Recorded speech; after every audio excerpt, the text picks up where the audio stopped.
I'm Rachel. I married my husband, David, 3 years ago.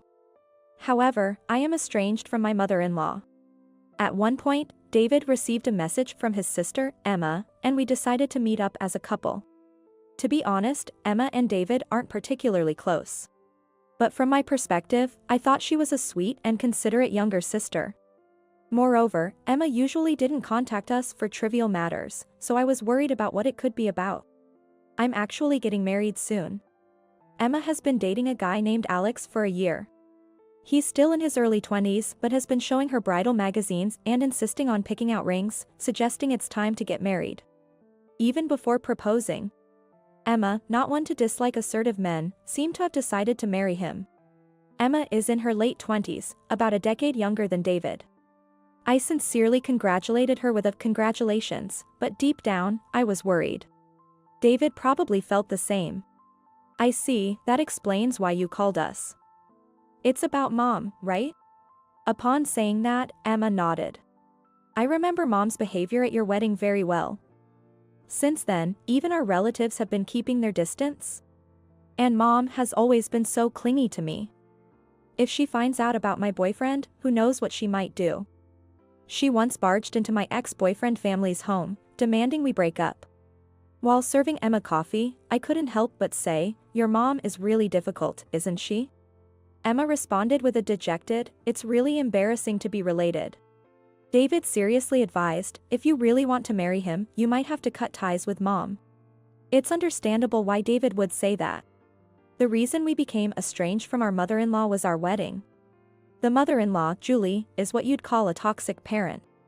She gave birth to David at 18 but was abandoned by her boyfriend of the same age, leaving David with her parents and neglecting him for a long time. David waited for his mother, who never visited, but she went on to marry another man and gave birth to Emma. Years later, following her divorce, she took David back as a high school student, but only because she wanted money. For Julie, David was more of a cash cow than a son. She made him contribute his part-time job earnings to the household and doted only on Emma.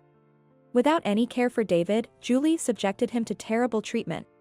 She mercilessly sold his cherished model kits and forbade him from hanging out with friends. David became understandably distrustful of women, but gradually opened up to me, saying, "Rachel is different from Mom. If Mom is a demon, then Rachel is an angel, no, a goddess. I'm far from a goddess, neither in virtue nor beauty, but compared to the Julie, I can see why I'd appear that way. She was truly the worst. She strongly opposed our marriage. The reason was simple. She cursed at me, saying, 'Then David's salary won't come to me anymore. You thief of a cat.' My parents were even asked by Julie, 'If you really want them to marry, then pay me. How about $30,000? That should be fine.' David yelled, 'Don't be ridiculous.' As if such a demand would ever be accepted. And he deeply apologized to my parents, saying, 'I'm terribly sorry. If he hadn't, our marriage would have likely been called off.' I loved David, and my parents acknowledged, David isn't a bad person. However, David began to say, 'I want to cut ties with Mom. It's embarrassing to have her as a parent.' Then came the wedding day. Julie showed up as if she were the main attraction, wearing a red dress. She wore rings adorned with diamonds, rubies, sapphires, and more, which looked surprisingly unsuitable on her. Even when David yelled, 'The main characters today are us, no, Rachel. Why are you trying to stand out?' Julie was unfazed. She retorted, 'I didn't get to have a wedding when I gave birth to you, so it's fine for me to be the star today, isn't it?' My parents were utterly dumbfounded. My mother sighed, and David bit his lip until it bled. Naturally, my relatives weren't pleased, and David's relatives were equally aghast.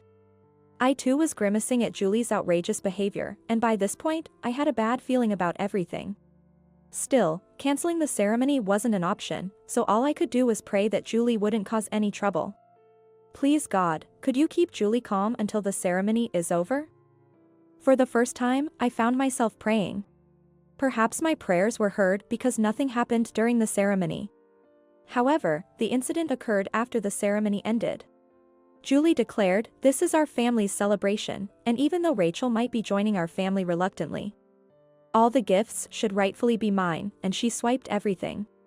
While I was stunned by her actions, David chased after his mother to retrieve the gifts. However, Julie was nowhere to be found. Her agility was akin to that of a cat burglar. Despite David's numerous calls, she didn't answer and had completely disappeared. I doubted I would ever meet anyone as unreasonable as her in my life. Such was the extent of my disbelief in her actions. In front of my dumbfounded relatives and his family, David said, "I am truly sorry. I will cut ties with that woman. Please. Just don't ask for a divorce." Then David apologized to us with tears in his eyes. Everyone reassured him, "You're not to blame.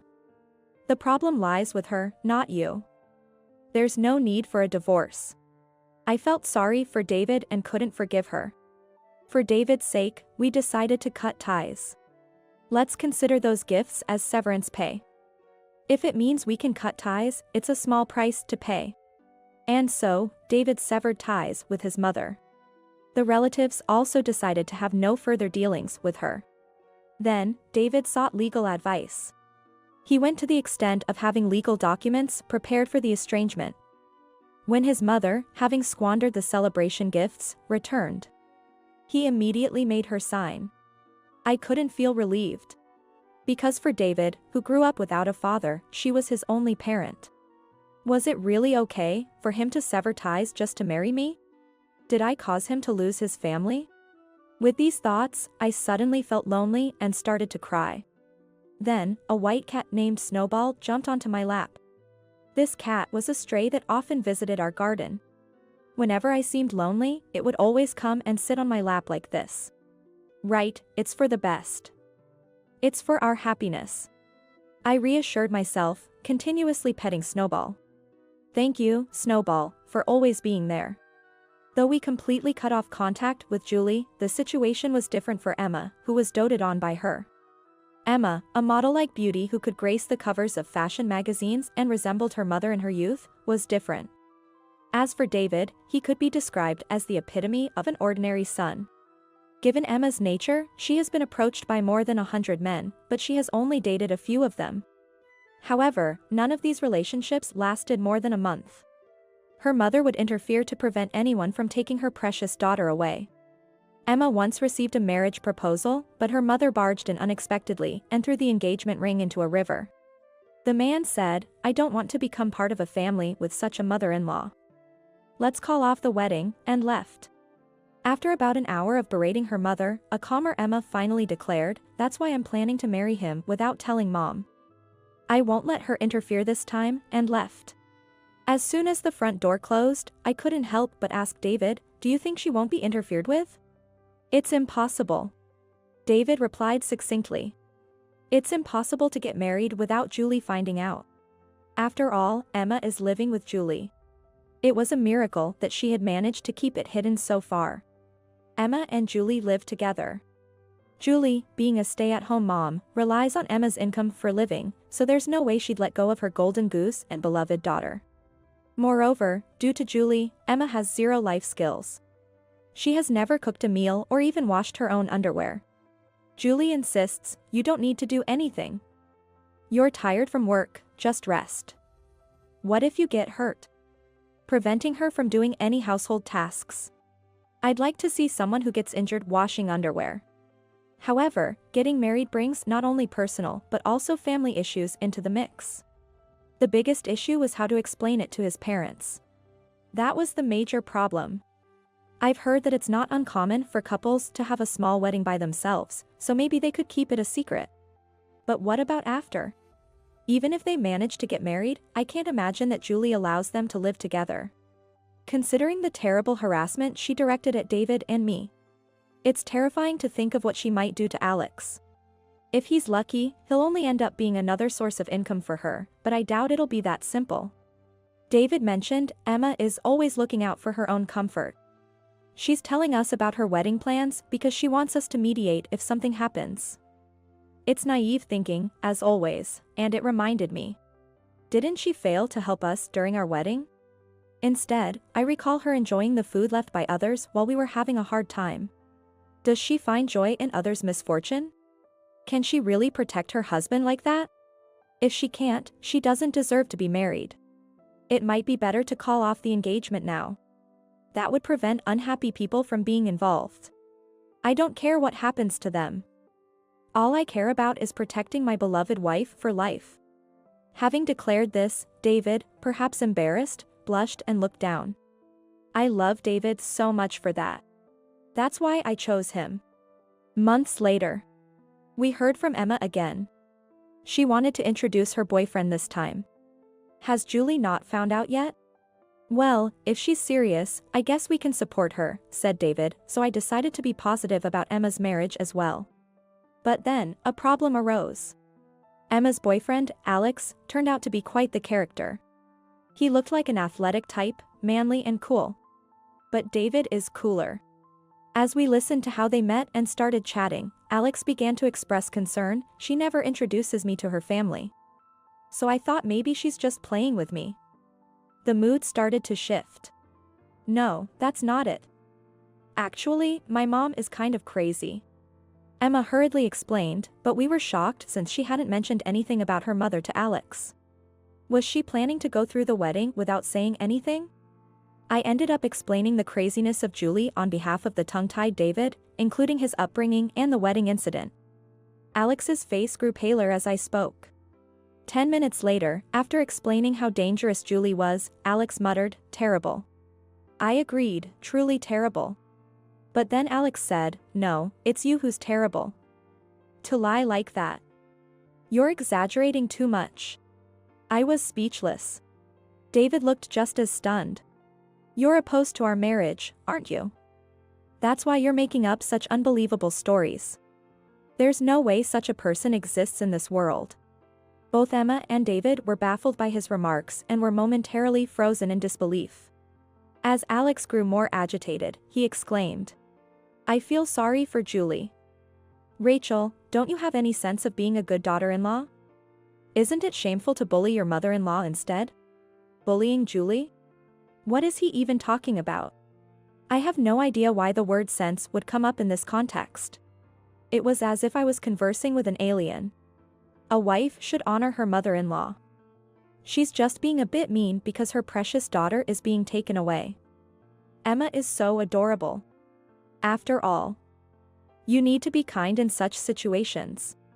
So, am I supposed to back down even when I'm not in the wrong? We estranged ourselves because it's beyond such simple issues. Why can't he understand that? It's because of people like you that we can't get married. Please be kinder to your mother-in-law. I'll help you reconcile." Alex lectured me nonsensically, complicating our relationship further. It's unbelievable to encounter another person like Julie in this world. Months passed. Alex forcefully planned a wedding. It was a modest affair, attended only by close family members, friends, and relatives. I thought any mischief by Julie would be minimized in such a small setting. I was naively optimistic when I received the invitation. David repeatedly asked Emma, "Are you sure this is okay?" However, she could only reply, "Maybe." Not exactly reassuring. As we arrived at the venue, reminiscing about our own wedding, I noticed a place card with Julie's name at our table. Oh, so she found out in the end. Well, it was bound to happen, I muttered. David then said, "Alex insisted it's unthinkable not to invite her to the wedding. It's bound to be a disaster." I nodded in agreement. Yesterday, Alex couldn't keep it to himself anymore and told her. Seriously, he shouldn't have meddled. That woman refers to Julie. Since then, David no longer calls Julie by her name. Minutes later, Julie arrived in wedding-appropriate attire, a change from last time. However, she was accompanied by an unbelievable guest. An unidentified baby. The unexpected arrival of Julie caused a stir among the relatives and other guests. She then murmured grievances about Alex, head bowed. It's eerie. The fact that she's holding a baby makes it all the more unsettling. As the venue buzzed with anticipation of her inevitable actions, the MC declared, "Please welcome the bride and groom." And festive music began to play. For a moment, everyone forgot about Julie as the venue erupted in cheers and applause. Emma and Alex appeared at the entrance, spotlighted. Julie suddenly looked up and shouted, "This baby is ours. So break up with my daughter and give me child support," as she confronted Alex. I chased after her. Alex exclaimed, "Whoa," and the crowd around them stirred with murmurs. I quickly caught up, took the baby from her, and restrained her. But she struggled, and I accidentally threw her. Oops, I went a bit too far. It's been a while since I've done this. By the time I regretted my actions, Julie had crashed into a table full of dishes before hitting the wall. You see, I was a wrestling girl from elementary through high school. Throwing a grown woman was nothing for me, who used to toss and turn adults. Maybe I just got a bit carried away after such a long break? Reflection time. If only I had thrown her at my wedding. Feeling guilty about ruining the food, I thought so. I'll offer to pay for the damages later. Julie, caught off guard, looked bewildered. Luckily, she didn't seem to be hurt too badly. Good, good. As Julie tried to get up unsteadily, I swiftly tripped her. Are you trying to ruin the ceremony, Julie?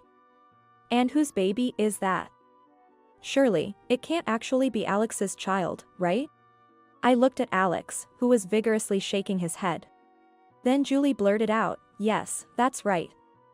I just borrowed this baby from around here. I thought if I claimed it was Alex's, I could get child support and make him break up with my daughter. Two birds with one stone." Everyone was speechless at her unbelievable statement. "We estranged ourselves from you after you ran off with all the wedding gifts last time. What do you plan to do now?" I raised my voice so Alex's parents could hear. The room fell silent. Julie's face turned beet red. Alex's father then glared at him and said, "Of course, we're cutting ties." "That's okay, with you, right?" "Absolutely. I'd hate to have anything more to do with such a despicable person." "You're okay with that too, right?" "Obviously. So, Mom, thanks for everything till now. As of today, we're severing our parent-child relationship," Emma declared, cutting ties. Alex then came over to me and said, "You were right, Rachel. I apologize for what I said before. I'm truly sorry. Really now. Listen, from now on, you have to protect Emma from her. If you can't do that, you'll end up just like her, remember that." "I'll take it to heart, Rachel." It seemed Alex was impressed by my skillful throw. Well, I'm not feeling too bad about it, so I decided I'll treat him kindly as my brother-in-law from now on. I gave Emma a good lecture for trying to go through with the wedding without telling Julie. She was in tears as she reflected, so I doubt something like this will ever happen again. I decided to apologize to the chef for ruining the food. The chef gave a wry smile and said, "It's not your fault, it's hers," and forgave me. We then enjoyed the remaining food, and the cake-cutting ceremony went on. Of course, Julie wasn't there. Because she was taken away by the police on suspicion of kidnapping. Apparently, one of the relatives had discreetly called the police. To that unknown relative, well done. Somehow, the ceremony concluded safely. After that, David apologized to me. "I'm sorry, I couldn't do anything. I always say I'll protect you no matter what, yet when it comes down to it, I feel like a failure as a husband." "No, that's not true. I'm always being saved by you. Please stay by my side forever, my wonderful husband." I hugged David. We spent a passionate night together. Months later, Emma and Alex consulted a lawyer and had legal documents prepared for estrangement. Julie could have been sentenced to more than 3 years in prison for kidnapping, but the baby's parents decided to settle, as the baby was unharmed. After being released from detention, Julie signed the estrangement papers, effectively losing her entire family. She got what she deserved. Emma and Alex, now estranged from Julie, seem to be living happily. Perhaps influenced by my lecture that day, they visit me once a month to consult on various matters. I'm happy to be relied upon, but I wish they'd decide on their furniture arrangement by themselves. As for Julie, who lost everything, it seems she's been living a lonely life on her pension since then. Now, her only companions appear to be stray cats. 3 years later, both our families were blessed with children. It's all thanks to cutting ties with her. We laughed together, referring to them. I hope this happiness lasts forever. So I thought, as I petted a white cat sleeping comfortably on the porch. I'm Samantha, 40 years old working housewife. I live with my husband, Mike, who is 2 years older than me, and our beloved cat. We've been married for 15 years now. If you ask me if I've been completely satisfied with our marriage life, not really. One reason is that we've never been able to have children. Another reason is that Mike, despite his low salary, doesn't help with housework, and he always lazes around at home on his days off. Moreover, Mike is somewhat of a mama's boy. Even now in his 40s, he always wants to visit his parents' house, which is nearby. After Dad passed away, Mom has been feeling lonely.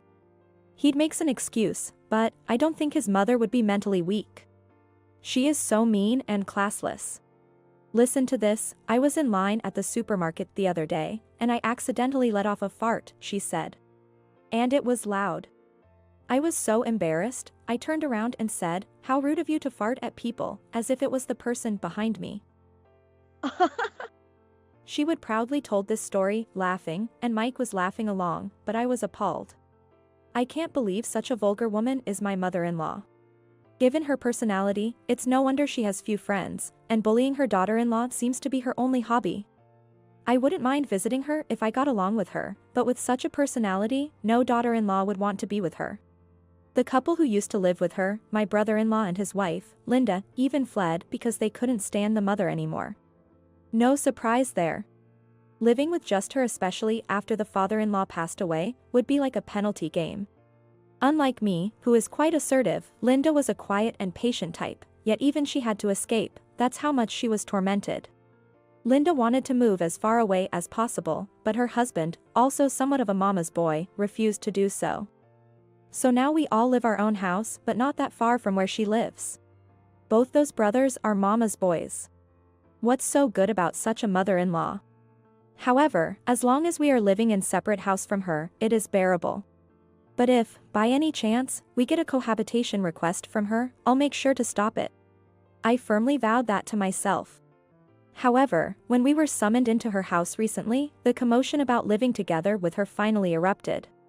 I've been thinking, it's about time we start living together. When can you guys move in? Suddenly, she gathered us and my brother-in-law's family. Just when I wondered what she was going to say, she abruptly started talking about living together. And she spoke as if cohabitation had already been unilaterally decided, jumping straight to discussing the timing of the move. Which was quite presumptuous. Hey. Wait a minute, I'm totally against living together, I said. I've seen the hardships Linda went through, I refuse to go through the same, I protested. I'm not asking you, I'm asking Mike. My mother-in-law dismissed my objection as if my opinion didn't matter. She dismissed my objection as if my opinion didn't matter. Even though I'm directly involved if we're talking about living together, it seems my opinions are completely ignored. Well, I'm okay with it. Living together and all. Besides, when it comes time to taking care of Mom in the future, it'll be easier for Samantha if we all live under one roof, right? Incredibly, Mike was in favor of moving in. And he assumed I would take care of the future caregiving. Caregiving? Me? You must be joking. After all the bullying you've done, you expect caregiving? I retorted incredulously. How dare you be so brazen, I added. She looked offended. Oh, please. Bullying is such an ugly word. I was merely educating you as a senior housewife, she claimed. You are one to talk about education, I thought to myself. Anyway, I refuse both living together and caregiving. If you insist on them, I'll consider divorcing. When I firmly declared my stance, Mike was taken aback. Hey, come on, divorce is a bit much for something like this. A bit much? Forcing cohabitation and caregiving without considering your spouse's feelings is a valid reason for divorce. I have a job and steady income, so I wouldn't be in any trouble even if we get divorced. When I countered, Mike hesitated, mumbling uncertainly. If you absolutely refuse, then I guess we have no choice but to ask your brother and Linda to come back. Then it was Linda who started to panic. No. I can't. If I have to live with you again, my mental health will be completely shattered, she protested. Absolutely not. But then, her husband tried to mediate. Well, Linda, just calm down. Mom might have been a bit tough on you before, but it was all for your own good. She's been reflecting on it too. Reflecting? From what I see, there's no sign of her reflecting at all. That's right. Besides, you never talk back no matter what's said. It's not motivating for us either. Having a daughter-in-law who's too assertive like you is a problem, but one who says nothing is a problem too, she added. That's right. You have things to reflect on too, you know, her husband agreed. What? Linda was left speechless by her husband's unbelievable remarks. Standing beside her, I was in the same boat. I was unable to say a word. Besides, Linda has always been a housewife, so if she were to divorce, you would immediately struggle to make ends meet. Not like Samantha, who works. When her husband said that, even the mother started to jump on the bandwagon. That's right. Linda, if you keep being selfish, you might end up being left by your husband, you know? After all, a woman who's neither pretty nor having great shape, if left, will have nowhere to go but the streets. Where is this a reflection she's supposed to be doing? I seriously wondered. She was getting more and more carried away. You used to be cute when you were younger, but now you are gotten quite plump. Speaking of which, the walruses come to California in the spring. Don't they? She mused. Walruses? That sounds great. Even her husband started to laugh. How dare? Linda was distraught. Are you saying I look like a walrus's? Tears welled up in her eyes, and I frantically tried to comfort her, but the mother and her son's comments didn't stop. Oh, come on, that's just paranoia. I was merely talking about the walruses that come to California. She deflected. Right, hey. Walruses flap their flippers and go ow, ow, don't they? She egged him on. Ow, ow, her son imitated. You really do look just like them. He laughed. Incredibly, they started to imitate a seal, flapping their arms as if they were flippers. Stop, please stop. I pleaded. Have you all gone mad? I couldn't help but shout, and Linda burst into tears and ran out of the house. As I stood up to chase after her, I yelled at the mother. How can you be so insensitive and thoughtless? This is why Linda and I don't want to live with you. Then Mike retorted disdainfully. You act all high and mighty because you work, but in the end, living alone as a woman, you're bound to end up homeless. Just like Linda, you'd be in trouble if you got divorced. Don't think you can use divorce as a threat, you'll be the one regretting it. Don't think you can use divorce as a threat, you'll be the one regretting it. His words hit a sore spot. Indeed, I might have a better standing than Linda, but the truth was, I also couldn't easily make the jump to divorce. Anyway, I absolutely refused to live together, just so you know. I declared it and stormed out of her house. I intended to find and comfort Linda. After wandering around town for a while, I found her walking slowly. Linda. Samantha. She turned around and had a face drenched in tears. I managed to calm her down and we entered a nearby cafe. I can't take it anymore, she said. The mother has always bullied me, and he never helps me at all, she continued. I agreed with her. Yeah, your brother and Mike are both such mama's boys. I sighed. It's not just the bullying, I can't stand him cheating either, she confessed. And to think the mother is even helping him cover it up. I was taken aback by such a sudden revelation. Wait, what? Your husband is cheating? And his mother is helping him. You didn't know? He's been cheating for a while. He says he's going to his mom's place, but actually, he's been out on dates with his mistress. She revealed. And the mother, knowing all this, has been helping him create alibis. She added, and tears streaming down her face as she vented her pent-up feelings. I sighed deeply, feeling a profound sympathy for her. I was appalled and felt deep sympathy for her.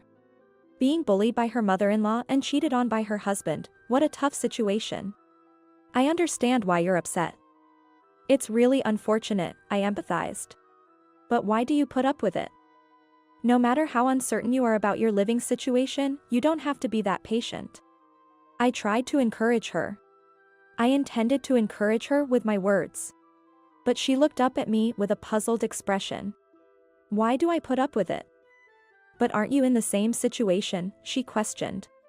What? Then she began to share an astonishing story with me. After hearing everything, we decided to team up and take revenge on them. Everyone in that family was incredibly audacious. There's no reason for us, the two daughters-in-law, to remain silent after being treated with such disdain. We vowed to pay them back double for all the disdain we had endured and to teach them a lesson. A month after we made our resolution, we received another summons from the mother-in-law. We received another summons from her. Since then, we had been preparing quietly, without telling our husbands. This was the perfect opportunity. We headed to the in-laws' house, determined.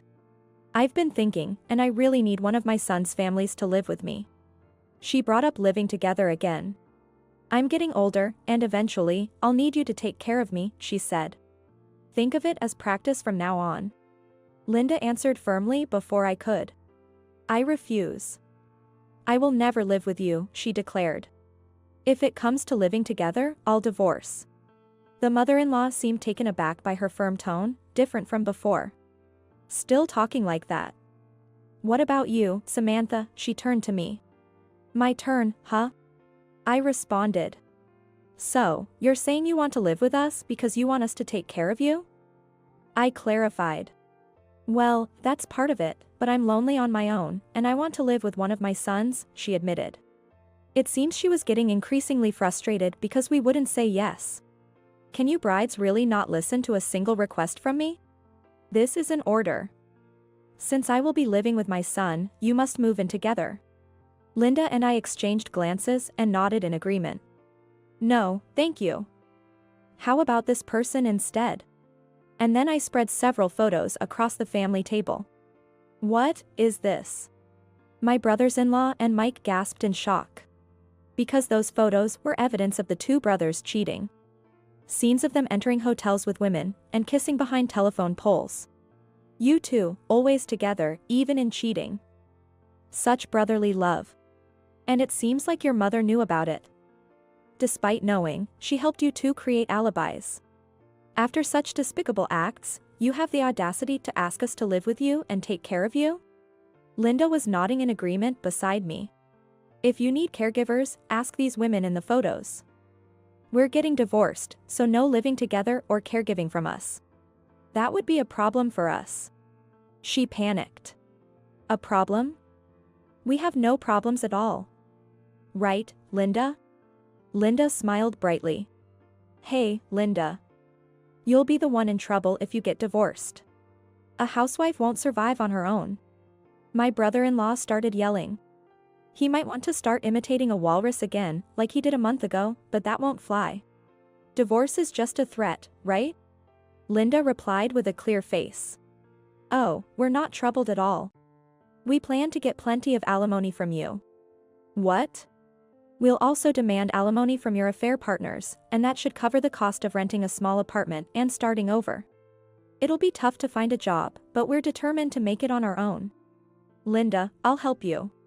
We, two women, decided to support each other and get through this together. With my personal savings, we could manage for the time being.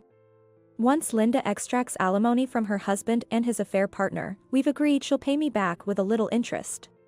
We need to pull as much money as we can from these guys. Yes, Mike, we plan to demand alimony from you too, and your affair partner as well. Even though I work, money is never enough for a divorced woman over 40. As I declared to Mike, he clung to me. I'm sorry. It was just a moment of folly. Just a bit of fun, not serious. Serious or not, cheating is cheating. I've already consulted a lawyer, so save your excuses for them. I handed Mike and my brother-in-law the business card of a lawyer's office. Linda and I have got the same lawyer. We signed contracts with the lawyer for both of them at the same time and got a slight discount on the deposit. This is what you'd call a bulk discount. A smart housewife's trick, right? Wait a minute. Let's talk. Please, anything but divorce. We apologize. Please see how sorry we are. Mike and my brother-in-law apologized on the spot, but our mother-in-law started yelling in frustration. If you want to divorce, then go ahead, do as you please. If you can't accept 1 or 2 affairs from your husband, such a bride is no use to us. Linda chuckled softly. Before I knew it, she was brimming with confidence. Indeed, it seems women grow stronger in the 11th hour. You're quite lenient with infidelity, aren't you? Is it because you have something comes to mind? She flinched noticeably. What are you suddenly talking about? I heard from the neighbors that you had an affair back in the day too, with a part-time student from Mike's swimming club. What's wrong with your family's DNA? Your late husband was such an upright man. Who told you such things? Who knows? If you're curious, why don't you ask around? Well, we're off to pack our bags, so we'll see you soon. Linda and I stood up simultaneously. And we said cheerfully. Enjoy your walrus impressions together.